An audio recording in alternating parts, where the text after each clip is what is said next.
বৈষম্য বিরোধী ছাত্র আন্দোলনের মাধ্যমে গণমাধ্যম ও সাধারণ মানুষের নজরে আসেন ঢাবির সমন্বয়ক সার্জিস আলম। পঞ্চগড়ে জন্ম নেওয়া সার্জিস আলম বর্তমানে ঢাকার বাসিন্দা। 2017 সালে ঢাকা বিশ্ববিদ্যালয়ের প্রাণিবিদ্যা বিভাগে ভর্তি হন তিনি। বিশ্ববিদ্যালয়ের হলে উঠতে রাজনীতিতে নাম লেখান সার্জিস।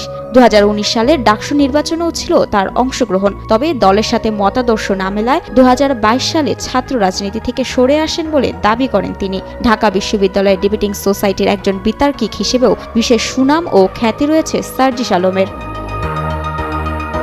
তবে সম্প্রতি সমালোচনার মুখে পড়েছিলেন সার্জিস। ছাত্রলীগের রাজনীতির সঙ্গে সম্পর্কিত কোটা সংস্কার আন্দোলনের অন্যতম সমন্বয়ক সার্জিস আলমের বেশ কিছু ছবি ভাইরাল হয়। সেসব ছবির মধ্যে একটি ছবিতে ছাত্রলীগের সভাপতি সাদ্দাম হোসেনের পাশে দাঁড়িয়ে কোনো এক অনুষ্ঠানের বক্তব্য দিতে দেখা যায় তাকে। সমালোচনার মুখে সামাজিক যোগাযোগ মাধ্যম ফেসবুকে দেওয়া এক স্ট্যাটাসের মাধ্যমে এ বিষয়ে জবাবও দেন এই বৈষম্য বিরোধী ছাত্র আন্দোলনের অন্যতম সমন্বয়ক সার্জিস আলম।